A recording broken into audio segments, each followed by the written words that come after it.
berguna bagi kita semua. Perkenalkan, nama saya Sari Uli Togatorok dengan NIM B118216 bersama dengan rekan saya. Ini Ramalina Oktaviani, NIM B118218. Pada video kali ini kami akan menjelaskan tentang sejarah hukum laut internasional. Tapi sebelum membahas lebih jauh tentang sejarah hukum laut internasional, ada baiknya kita mengetahui terlebih dahulu apa sih itu definisi dari hukum laut internasional. Nah, teman-teman semua, hukum laut internasional merupakan seperangkat norma hukum yang mengatur hubungan hukum antara negara pantai dan atau yang berhubungan dengan pantai, yang mengatur mengenai kedaulatan negara di laut, yurisdiksi negara, dan hak-hak negara atas perairan tersebut. Hukum laut internasional pun mempelajari tentang aspek-aspek hukum di laut dan tentunya mempelajari tentang peristiwa-peristiwa hukum yang terjadi di laut.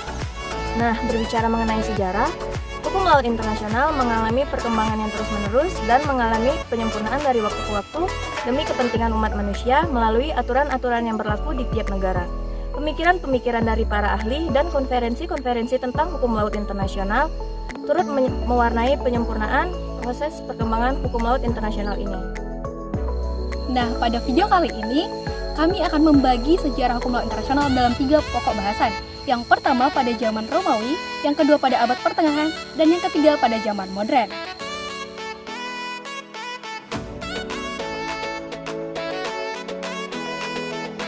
Nah, teman-teman penasaran kan dengan penjelasan dari pokok materi kami? Jangan lupa tonton sampai habis ya. Keep watching! Pada zaman Romawi telah berkembang pemikiran 2 aturan yang berkaitan dengan laut. Namun pada dasarnya hanya ada 2 pendapat yang berkembang pada masa itu. Yang pertama, res communis omnium, yang menyatakan bahwa laut adalah milik semua orang, jadi laut adalah milik masyarakat internasional. Laut adalah milik bersama, sehingga negara-negara bebas untuk mempergunakannya. Hal ini berarti laut berada di bawah kedaulatan bersama, diatur melalui pengelolaan bersama, merupakan domain publik internasional dan berkaitan dengan kepentingan bersama masyarakat internasional. Yang kedua, res nullius. Res nullius menyatakan bahwa laut merupakan suatu benda atau tempat yang tidak ada pemiliknya. Laut bisa diklaim oleh siapapun juga. Di laut berlaku first come, first serve. Mereka yang datang lebih dahulu, maka merekalah yang berhak menguasai wilayah tertentu. B. Abad pertengahan. Setelah runtuhnya Kekaisaran Romawi, muncul klaim sepihak dari negara-negara di sekitar Laut Tengah tentang hukum laut. 1. Teori Bartolus dan Baldus. A. Bartolus. Laut dibagi menjadi 2, yaitu laut yang berada di bawah kekuasaan kedaulatan negara pantai dan laut yang bebas dari kekuasaan dan kedaulatan siapapun. B. Baldus. Terdapat 3 konsepsi, yaitu pemilikan laut, pemakaian laut, yurisdiksi dan wewenang atas laut untuk perlindungan kepentingan di laut. 2. Pada tahun 1943, Inter Caetera dari Paus Alexander II yang membagi lautan menjadi 2, yakni A. Lautan Atlantik yang berada di bawah kekuasaan Spanyol, B. Laut Pasifik yang berada di bawah kekuasaan Portugis. 3. Dalam perkembangannya terjadi Battle of Books, di mana para sarjana berargumen melalui buku. Para sarjana berargumen bahwa laut merupakan mare liberum dan mare clausum. A. Mare liberum. Mare liberum dikemukakan oleh Hugo Grotius. Doktrin Grotius dalam De Jure Praede tahun 1868 tentang prinsip kebebasan berlayar di laut yang berkaitan dengan konsep freedom of the sea. Dalam konsep mare liberum dikatakan bahwa laut bersifat terbuka, laut tidak dapat dimiliki, falsafah hukum alam bahwa laut itu bebas dan dapat digunakan oleh siapapun. B. Mare clausum. Mare clausum dikemukakan oleh John Sheldon pada tahun 1635.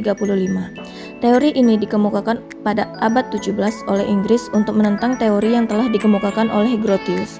Sheldon mengemukakan bahwa selama laut dikuasai oleh suatu negara tertentu, maka negara tersebut mempunyai kekuasaan atas laut tersebut. 1. Teori ini dikembangkan oleh Pontanus yang mengemukakan bahwa kedaulatan suatu negara atas laut mencakup di dalamnya wewenang untuk melarang pihak ketiga tidak lagi dikaitkan dengan dominium atas laut. Laut yang berdekatan dengan daratan yang bisa menjadi kedaulatan negara pantai, selebihnya adalah laut bebas. Teori mare clausum kembali dikembangkan oleh Cornelis van Binkershoek yang menyatakan Terrae potestas finitur ubi finitur armorum vis, atau lebih dikenal dengan teori tembakan meriam, yang menyebutkan bahwa lebar laut teritorial suatu negara adalah sejauh 3 mil laut. Alasannya, karena 3 mil laut adalah jarak yang paling jauh yang bisa ditempuh oleh tembakan meriam. Yang ketiga, pada zaman modern. Pada zaman modern, hukum laut internasional mengalami perkembangan yang sangat luar biasa. Perkembangan hukum laut internasional pada masa ini lebih banyak melibatkan negara-negara di dunia melalui konferensi sebagai pemikir dan pembuat aturan-aturan dalam perumusan hukum laut. Yang pertama, Den Haag Convention pada tahun 1930 merupakan konferensi yang bertujuan membentuk kodifikasi hukum internasional yang diprakarsai oleh Liga Bangsa-Bangsa yang meliputi 3 hal, yakni nationality, territorial waters, dan responsibility of states. Dalam konferensi ini, negara-negara peserta tidak mencapai kata sepakat khususnya mengenai lebar laut teritorial. Tetapi, negara-negara peserta sepakat bahwa laut memiliki 3 dimensi, yakni meliputi ruang udara di atasnya, dasar laut, dan tanah di bawahnya. Selain itu, disepakati juga mengenai hak lintas damai. Konferensi ini pada dasarnya berhasil meletakkan dasar-dasar bagi perkembangan hukum laut internasional publik.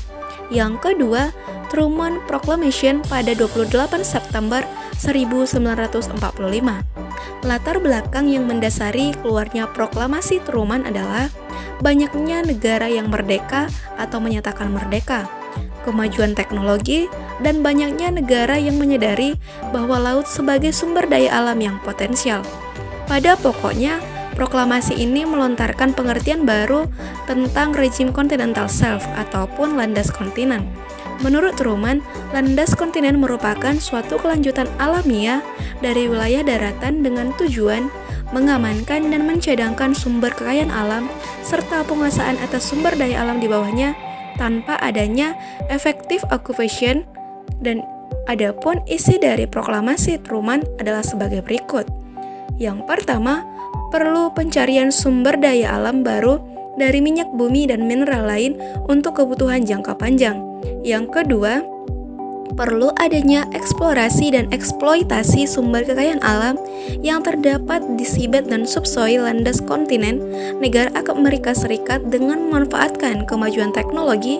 Dan yang ketiga, landas kontinen Amerika Serikat merupakan kelanjutan alamiah dari wilayah daratan sehingga usaha untuk mengolah kekayaan alamnya memerlukan kerjasama dan perlindungan dengan negara pantai yang berbatasan.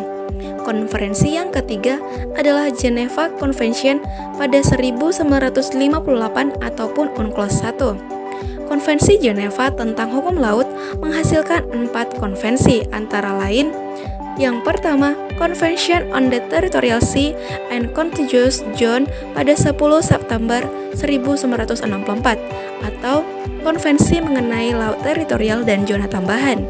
Yang kedua, Convention of the High Seas pada 30 September 1962 atau Konvensi mengenai laut bebas. Yang ketiga, Convention on Fishing and Conservation of the Living Resource of the High Seas pada 20 Maret 1966 atau Konvensi mengenai perikanan dan perlindungan kekayaan hayati laut lepas. Dan yang keempat, Convention on the Continental Shelf pada 10 Juli 1964 atau Konvensi mengenai landasan kontinental. 4. Geneva Convention 1960 atau UNCLOS 2. Pada konferensi ini membahas masalah yang belum terselesaikan pada konferensi UNCLOS 1, misalnya tentang pendefinisian landas kontinen yang jelas dan pasti. Konferensi ini dianggap gagal karena tidak menghasilkan keputusan yang berarti bagi perkembangan hukum laut internasional. 5. United Nations Seabed Committee 18 Desember 1967 atau Komisi PBB mengenai seabed. 6. Declaration of Principle tahun 1970. A. Common Heritage of Mankind. Laut, dasar samudra dan kekayaan alam digunakan untuk kemakmuran umat manusia. B. Non-appropriation. Laut lepas tidak dapat dimiliki oleh siapapun juga dan tidak dapat dimasukkan ke dalam kedaulatan negara manapun. C. non-incompatibility, pelaksanaan hak di wilayah tersebut harus disesuaikan dengan ketentuan deklarasi dan peraturan internasional yang akan ditentukan kemudian. D. International Regime. Rezim yang diberlakukan di wilayah laut di luar yurisdiksi negara yaitu laut yang paling dalam atau area. Area adalah suatu perairan yang diperuntukkan bagi seluruh umat manusia. Tidak ada hak milik dan kedaulatan yang ada di situ. Area tidak bisa diklaim oleh negara manapun dan diperuntukkan bagi seluruh umat manusia. 7. United Nations Convention on the Law of the Sea 3 atau UNCLOS 3, 10 Desember 1982, Montego Bay, Jamaika. Pada konvensi UNCLOS 1982 ini menghasilkan beberapa konvensi. Rezim hukum laut menurut UNCLOS 1982 adalah A. Perairan pedalaman atau internal waters. Perairan pedalaman mengandung pengertian yaitu laut yang terletak pada sisi darat dari garis pangkal dan laut yang terletak pada sisi darat dari garis penutup teluk. B. Perairan kepulauan atau archipelagic waters. Perairan kepulauan adalah perairan yang terletak pada sisi darat dari garis pangkal lurus kepulauan dan menghubungkan pulau-pulau dari suatu negara kepulauan. C. Laut wilayah atau territorial sea. Laut teritorial adalah laut yang terletak pada sisi luar atau sisi laut dari garis pangkal dengan lebar maksimum 12 mil laut. Menurut sistem hukum laut internasional, permukaan laut secara horizontal dibagi atas beberapa zona dan yang paling dekat dengan pantai dinamakan laut wilayah. D. Zona tambahan atau contiguous zone. Zona tambahan merupakan zona transisi antara laut wilayah dan laut bebas. Zona tambahan berfungsi untuk mengurangi kontras antara laut wilayah yang rezimnya tunduk seluruhnya pada kedaulatan negara pantai dan laut lepas yang rezimnya kebebasan. Zona tambahan merupakan wewenang negara pantai pasal 33 UNCLOS. E. Zona ekonomi eksklusif.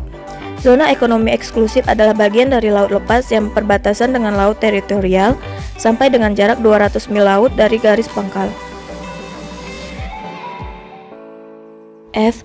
Landas kontinen atau continental shelf.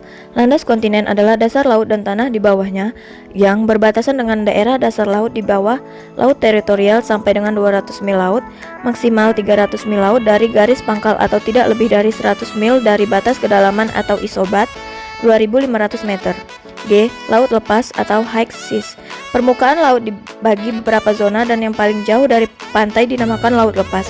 Laut lepas merupakan semua bagian dari laut yang tidak termasuk dalam zona ekonomi eksklusif, dalam laut teritorial atau dalam perairan pedalaman suatu negara, atau dalam perairan kepulauan suatu negara kepulauan. Prinsip kebebasan di laut lepas berarti laut lepas dapat digunakan oleh negara manapun, baik negara berpantai ataupun tidak, dengan syarat harus memenuhi ketentuan-ketentuan konvensi. H. Dasar laut dalam atau kawasan atau area atau deep seabed. Area adalah suatu perairan yang diperuntukkan bagi seluruh umat manusia, tidak ada hak milik dan kedaulatan yang ada di situ. Area tidak bisa diklaim oleh negara manapun dan diperuntukkan bagi seluruh umat manusia.